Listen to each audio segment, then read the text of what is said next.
10.5% இடஒதுக்கீடுங்கிற ஒரு மிகப்பெரிய ரிஸ்க் எடுத்தாருங்க திரு எடப்பாடி பழனிசாமி. தென் மாவட்டங்கள்ல அது ஒரு மிகப்பெரிய தோல்விக்கு இதாச்சு. பாமகவுக்கு இவ்வளவுலாம் நன்மை செஞ்ச திரு எடப்பாடி பழனிசாமி கிட்டத்தட்ட முதுகுல குத்துற மாதிரி போனாங்க. ஒரு 1.5% ஓட்டு வச்சுக்கிட்டு எங்களுக்கு ஒரு ராஜ்யசபா சீட்டு கேட்கறது அப்படிங்கிறது கொஞ்சம் கூட அரசியல் நாகரிகமற்ற செயலா நான் பாக்குறேன். பாஜக ஒருபோதும் அதிக தொகுதிகள் கேட்டு எந்த நெருக்கடியும் கொடுக்காது. அவங்க பலமா இருக்கக்கூடிய ஒரு 20 தொகுதிகள் உள்ளடங்கிய அதிகபட்சம் 30 தொகுதி அவங்க கேட்பாங்க. அதுக்கு மேல அவங்க கேட்க மாட்டாங்க. விடுதலை சிறுத்தை நிலை வித்வானா மாறி போய் திமுகவோட தொங்கு சரியா மாறி போய் திமுகவின் 6ஆம் விரலா மாறி போய் அந்த கூட்டணி பலத்தால் அவங்க சின்னத்தை வாங்கியிருக்கிறாங்க.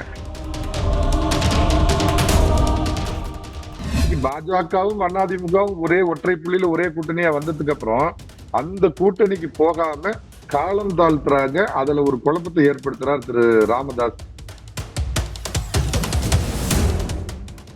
தமிழ் தேசிய அதிபர் இங்க வரமாட்டார். வெளியே இருந்து என்ன உதவி பண்ணுமோ அதெல்லாம் பண்ணுவார். அந்த சூட்சுமத்தை நான் சொல்ல மாட்டேன். நம்ம இவர் சின்ன பகவதி என்ன பண்றாரு அப்படின்னு பொறுத்திருந்து பாருங்க. அதுக்கு இன்னும் காலம் கடியில ஒரு தேசிய கட்சி, காமராஜர் போன்ற கர்ம வீரர் வளர்த்த அந்த கட்சி. ஆனா செல்வ பெருந்தகை மாதிரி ஆள்லாம் இன்னைக்கு அந்த கட்சியில தலைவரா இருக்கிறாங்களே. ஒரு பக்கம் ரத்த கண்ணீர் வந்தாலும் அந்த கட்சி அழிஞ்சு போயிடக்கூடாது.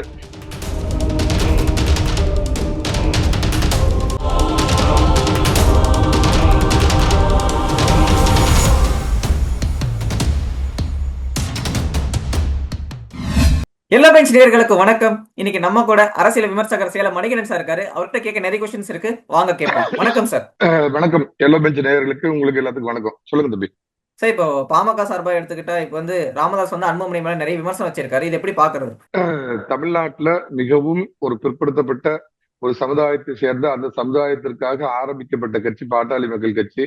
அதுக்கு ஒரு நீண்ட வரலாறு இருக்குது. அந்த கட்சி இப்ப தந்தை மகன் 2 பேர்த்துக்கு உள்ள தனிப்பட்ட சில காரணங்களுக்காக இந்த மாதிரி வெடிச்சு கிளம்பி விரிசலாகி இன்னைக்கு பட்டவர்த்தனமா பொது வெளியில 2 பேரும் சண்டை போட்டுக்கிற அளவுக்கு, அப்படி சொல்லக்கூடாது, திரு அன்புமணி ராமதாஸ் அவர்கள் இன்னமும் பொறுமை காக்குறார். அவரு தன்னுடைய லட்சுமண ரேகையை தாண்டி போகல அப்படின்னு நினைக்கிறேன். ஆனா மருத்துவர் ராமதாஸ் கிட்டத்தட்ட திரு கருணாநிதி அவர்களுக்கு அப்புறம் பாத்தீங்கன்னா தமிழக அரசியல்ல ஒரு நீண்ட அனுபவஸ்தர், ஒரு நீண்ட அனுபவசாலி. எல்லா அரசியல் கிரைட்டீரியாவிலையும் பாத்தீங்கன்னா நம்பர் 2 அப்படிங்கிற இடத்துல இருக்கிறவரு. பொது வெளியில 4 செவத்துக்குள்ள அவங்க பெட்ரூம்குள்ள நடந்த விஷயங்களை இப்படி பொதுமைப்படுத்தினது அப்படிங்கிறது ரொம்ப வேதனைக்குரிய விஷயம்.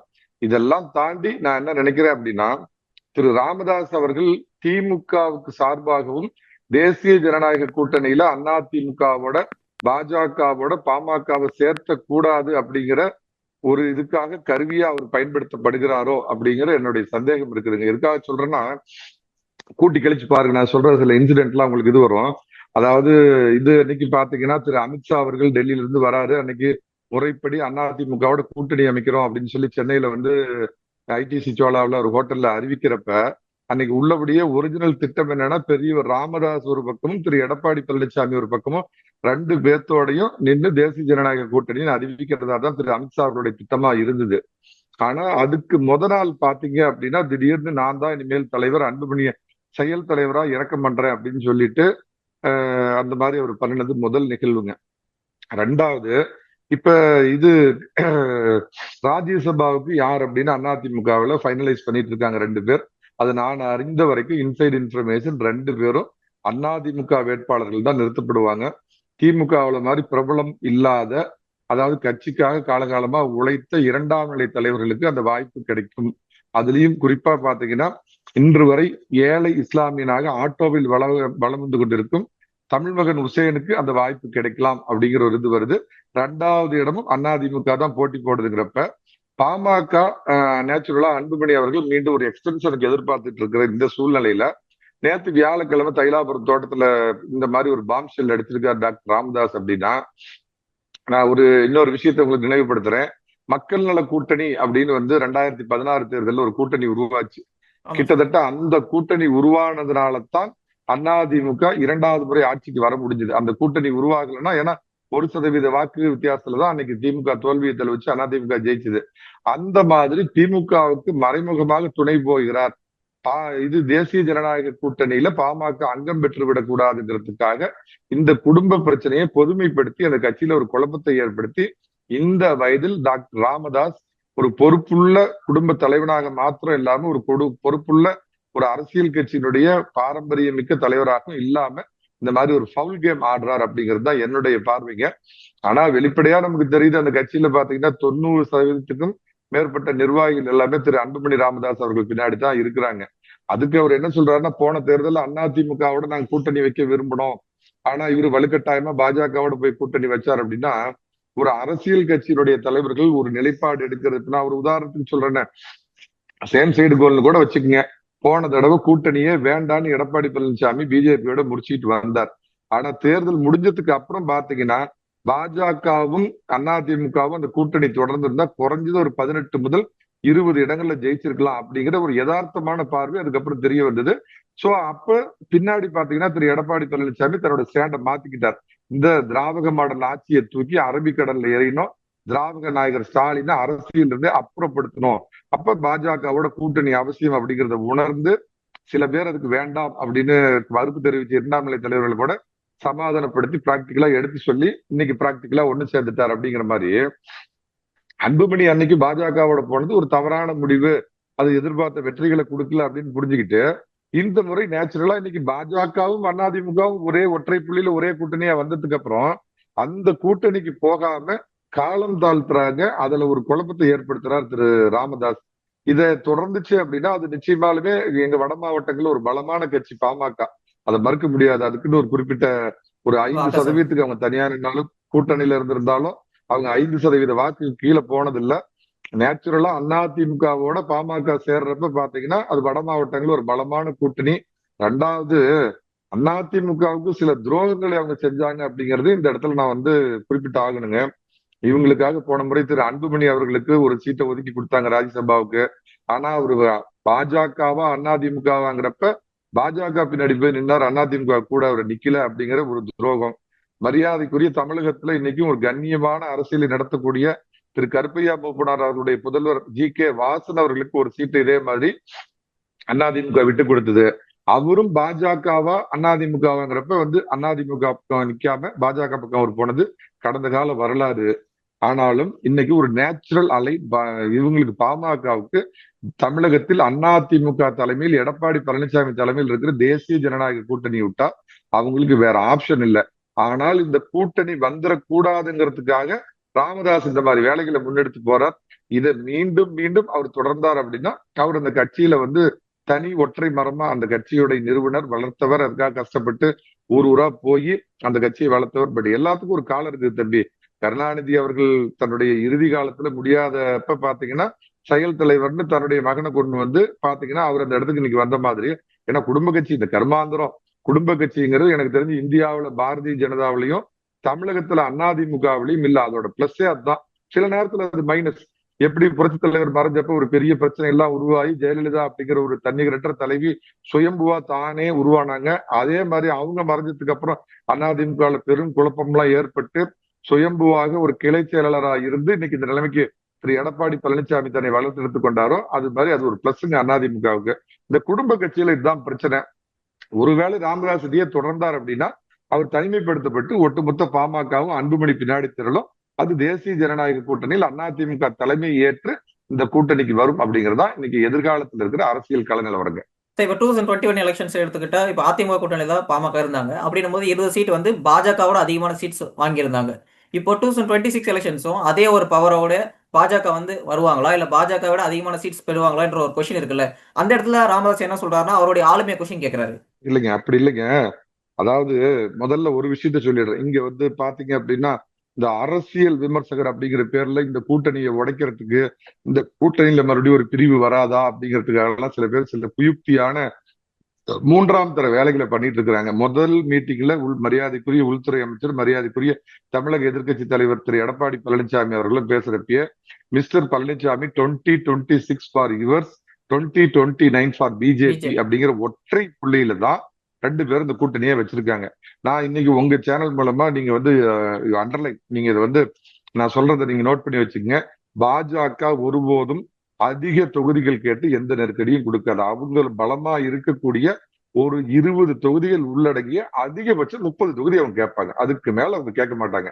ஏன்னா இதெல்லாம் அதாவது அம்மா காலத்துல அப்ப என்ன ஒரு முடிவு பண்ணாங்கன்னா, இங்க திரு இலகணேசன், இவரு என் லட்சுமணன் போன்றவர்கள்லாம் பாஜக மாநில தலைவர்களா இருக்கிறப்ப கொஞ்சம் மாநில தலைமையோட சரியில்லாத ஒரு சூழ்நிலை ஏற்பட்டப்ப அம்மா என்ன சொன்னாங்கன்னா, நான் எதா இருந்தாலும் வாஜ்பாயிட்டையும் அத்வானிட்டையும் பேசிக்கிறேன்னாங்க.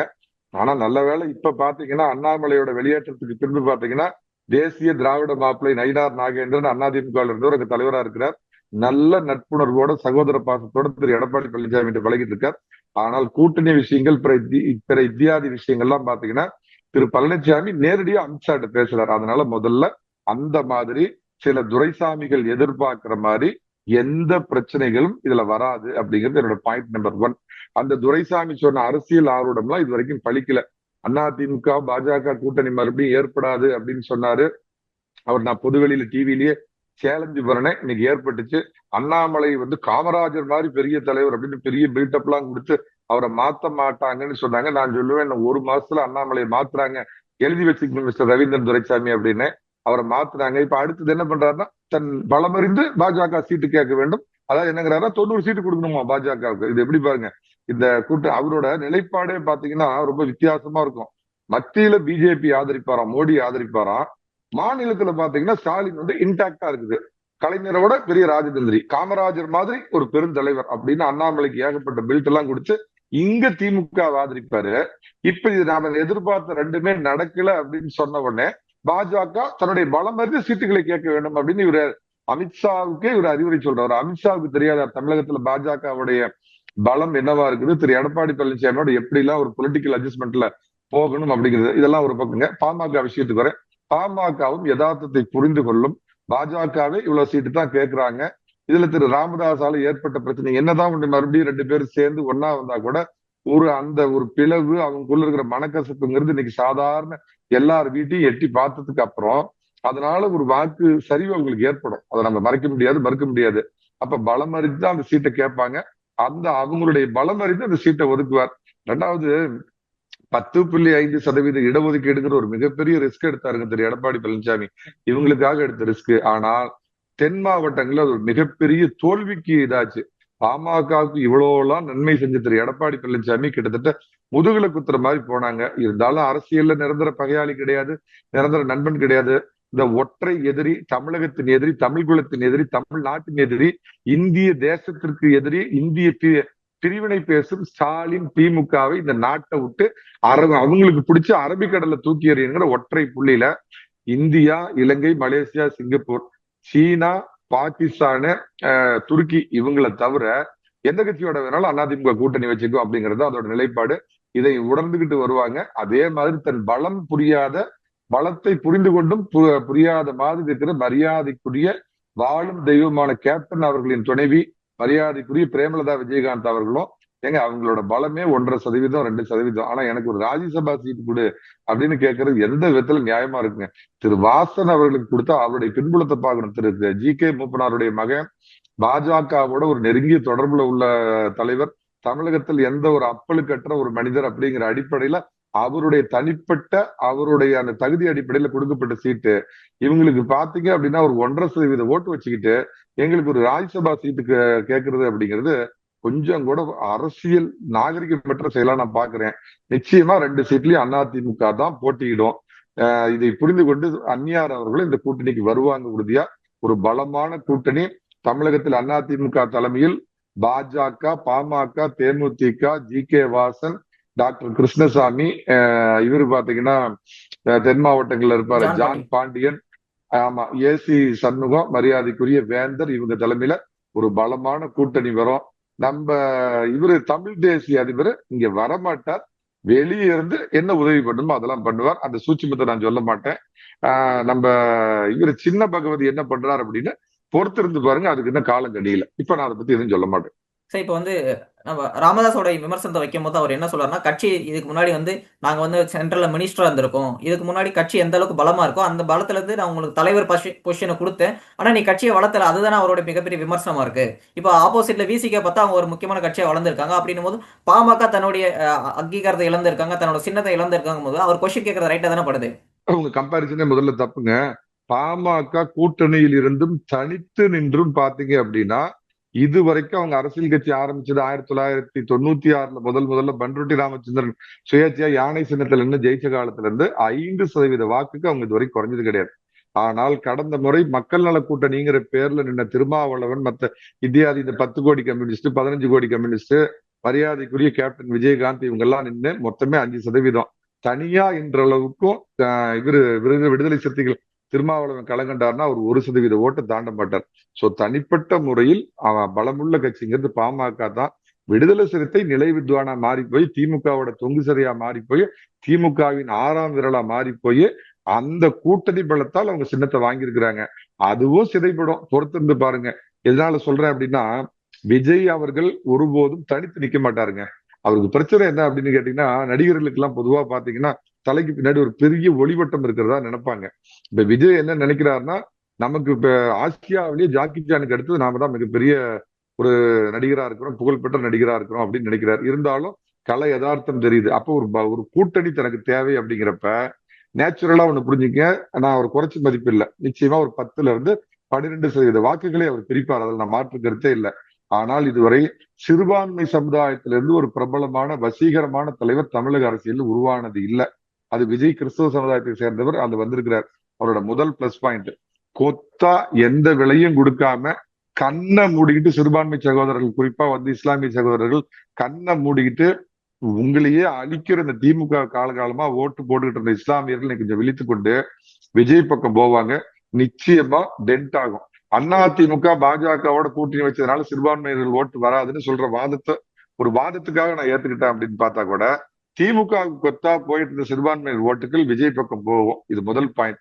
அவர் ஒரு கிறிஸ்தவர் அப்படிங்கிறனால கிறிஸ்தவ சமுதாய ஓட்டுகள் ஏறத்தாழ ஒரு 80% ஓட்டு அவருக்கெல்லாம் சேருங்கிற இந்த அரசியல் கணக்கு புரிந்து கொண்ட காங்கிரஸ் கட்சி இப்ப என்ன, அதாவது நான் சொல்றது அகில இந்திய காங்கிரஸ், இங்க 5 கட்சி மாறின அமாவாசை அரசியல் rowdy charge seater Selva Perunthagai தலைமையில் இருக்கிற தமிழக காங்கிரஸை பத்தி நான் பேசல. அகில இந்திய காங்கிரஸ் என்ன ஒரு சிந்தனையில் இருக்கிறாங்கன்னா 2029 வரைக்கும் திமுகவுடைய தேவை நமக்கு இல்லை. ஏன்னா 2029 தேர்தல் வரைக்கும் மோடியை எந்த விதத்திலையும் கமத்த முடியாது. மோடி பலமா இருக்கிறார், எந்த நம்பிக்கையில்லா தீர்மானமும் கொண்டாந்து கமத்த முடியாது. ஒருவேளை ஒரு நம்பிக்கையில்லா தீர்மானம் கொண்டு வந்தா கூட திமுகவோட நாம காங்கிரஸ் கூட்டணியில இருந்தாலும் இல்லைனாலும் திமுக பாஜக ஏத்துதான் வாக்களிக்க போகுது. அப்ப நாம ஏன் விஜயோட கூட்டணி சேரக்கூடாது? விஜயோட சேர்ந்தா 3 பிளஸ் பாயிண்ட் இருக்கு. ஏன்னா விஜய் உங்களுக்கு கொடுக்குற ஆஃபர் என்ன அப்படின்னு கேட்டீங்கன்னா துணை முதலமைச்சர் தரேன், 70 சீட்டு தரேன் அப்படின்னு சொல்லியிருக்காரு. நீங்க கூடவே விடுதலை சிறுத்தைகளை அழைச்சிட்டு வந்தீங்கன்னா விடுதலை சிறுத்தைகளுக்கு ஆட்சியிலும் பங்கு அதிகாரத்திலும் பங்குன்னு ரகசியமா நைட்ல பெட்ரூம்ல மட்டும் வீட்டு தலையோட போத்தி படுத்துக்குவார்ல திருமாவளவன். திமுக கூட்டணிக்கு காது கேட்காத மாதிரி அவரே முனைவிக்குவார்ல. உங்களுக்கு ஆட்சியிலும் பங்கு அதிகாரத்திலும் பங்கு, முக்கியமான 5 இலாக்காக்கள் உங்களுக்கு நான் ஒதுக்குற மந்திரி சபையில அப்படின்னு. கம்யூனிஸ்டுக்கு நீங்க 10 கோடி 15 கோடி கொடுத்தீங்கன்னாவே போதும், அவங்க உடனே பொட்டி கட்டிட்டு தகர டப்பாவெல்லாம் தூக்கி எறிஞ்சுட்டு. ஏன்னா இப்ப அவங்க லெவலே வேற. இந்தியாவிலேயே இன்னைக்கு நம்பர் 1 கார்பரேட் கட்சி யாருன்னா இந்த உண்டி குளிக்குங்க, ஏழையை பேசிட்டு ஏழையை வச்சு பணக்காரனுங்க கம்யூனிஸ்ட் இவனுங்க எல்லாம் சேர்ந்து திமுக பக்கம் புட்டுக்கிட்டு ஒருவேளை விஜய் பக்கம் வந்தா விஜய் ஒரு பலமான கூட்டணியின் தலைமை அந்த இடத்துக்கு வந்துருவார். சோ விஜய் முதலமைச்சர், காங்கிரஸ் துணை முதலமைச்சர், விடுதலை சிறுத்தைகளுக்கு ஆட்சியிலும் பங்கு அதிகாரத்திலும் பங்கு, கம்யூனிஸ்டுகளுக்கும் கொடுத்ததெல்லாம் போக ஆட்சியிலும் பங்கு அதிகாரத்திலும் பங்குன்னு ஒரு தூண்டில விஜய் இந்த பக்கம் போட்டுட்டு இருக்கிறார். ஒருவேளை இது காங்கிரஸ் ஏற்கிறதுக்கான வாய்ப்புகள் அறியுது. எதனாலனா தனக்கு காங்கிரஸ் கட்சியில ஒரு பதவி கொடுங்கன்னு சில வருடங்களுக்கு முன்பு விஜய் போய் சந்திச்சப்ப, man you are a big boss in Tamil Nadu, நீ ஒரு பெரிய கரிஸ்மாட்டிக் லீடரு, நீயே காங்கிரஸ்ல ஒரு போஸ்டிங் கேட்கிற, நீ ஒரு தனி கட்சி ஆரம்பி அப்படின்னு விஜய்க்கு தனி கட்சி ஆரம்பிக்கிறதுக்கான சூட்சமத்தை சொல்லி கொடுத்ததே நம்ம இத்தாலி ராகுல் காந்தி தான். அப்படிங்கிறப்ப 2 பேர்த்துக்கும் உள்ள தனிப்பட்ட நட்பு அடிப்படையில ஒருவேளை திமுகவோட தயவு நமக்கு 2029 வரைக்கும் தேவையில்லை. நடக்க போறது சட்டமன்ற தேர்தல் தான். ஒரு ரிஸ்க் எடுத்து பார்ப்போம். அடிச்சா 67 காமராஜர் இழந்த காங்கிரஸ் ஆட்சி போச்சு. அதுக்கப்புறம் ஆட்சியில பங்கு பெறலாம், துணை முதலமைச்சர் ஆகலாம். தமிழகத்தில் பாஜக விஸ்வரூபமாக வளர்ந்து கொண்டிருக்குது. காங்கிரஸ் நாளுக்கு நாள் தேஞ்சு ஊரெல்லாம் கிண்டலாம் சொல்லுவாங்க. காங்கிரஸ் கட்சி எங்கப்பா இருக்குதுன்னா ரோட்டுக்கு மேற்கு இருக்குதும்பாங்க, ஊருக்கு மேற்கு இருக்குதும்பாங்க. அப்படின்னா அர்த்தம் புரியுமா உங்களுக்கு? எல்லா ஊர்லயும் ஊருக்கு மேற்காலதான் சுடுகாடு வச்சிருப்பாங்க. காங்கிரஸ் கட்சி எங்கப்பா இருக்குது அப்படின்னா கிட்டத்தட்ட நான் தவறா சொல்லல, பாஜகவிற்கு மாற்றாக காங்கிரஸ் கட்சி என்னைக்குமே இந்தியாவில் இருக்கணும். இந்த பாஜகவிற்கு காங்கிரஸ் மாற்றாக இருக்க வேண்டும், காங்கிரசுக்கு பாஜக மாற்றா இருக்க வேண்டும். ஒரு தேசிய கட்சி, காமராஜர் போன்ற கர்ம வீரர் வளர்த்த அந்த கட்சி. ஆனா செல்வ பெருந்தகை மாதிரி ஆள்லாம் இன்னைக்கு அந்த கட்சியில தலைவரா இருக்கிறாங்களே, ஒரு பக்கம் ரத்த கண்ணீர் வந்தாலும் அந்த கட்சி அழிஞ்சு போயிடக்கூடாது. அதனால இந்த அடிப்படையில் ஒருவேளை விஜய் பக்கம் இவங்க போறதுக்கான வாய்ப்புகள் அதிகமா இருக்குது. நான் அறிந்த வரை என் டெல்லி நண்பர்கள் சொல்றாங்க. அப்படி ஒரு நிலைமை ஆச்சுன்னா சினிமா முதல்வர் விஜய் வேணுமா, நிஜமான முதல்வர் எடப்பாடி பழனிசாமி வேணுமான்னு களமே மாறி போயிடும். திமுக களத்திலேயே 3வது இடத்துக்கு தள்ளப்படும். 2011 எப்படி மரியாதைக்குரிய மக்களால் போற்றக்கூடிய ஒரு நடிகர் விஜயகாந்த் கிட்ட தன்னுடைய 2ஆம் இடத்தையும் இழந்து 3வது இடத்துக்கு திமுக தள்ளப்பட்டதோ, அந்த மாதிரி இப்படி ஒரு கூட்டணி ஏற்பட்டால் நிச்சயமா அதிமுக வெல்லும். இந்த கூட்டணி ஏற்பட்டாலும் இல்ல திமுக பக்கம் இருந்தாலும் இந்த சுனாமி எதிர்ப்பு அலைக்கு வேண்டும் சாமி, மீண்டும் சாமி, எங்களை காக்க வந்த எல்லை சாமி எடப்பாடி பழனிசாமி வேணும் அப்படிங்கிற தாரக மந்திர அடிப்படையில அவர் முதலமைச்சராவது உறுதி. அட்லீஸ்ட் இப்படி ஒரு கூட்டணி ஏற்பட்டுச்சு நான் சொல்ற மாதிரினா விஜய் ஒரு பலமான எதிர்க்கட்சி தலைவரா 2வது இடத்துல போவாரு.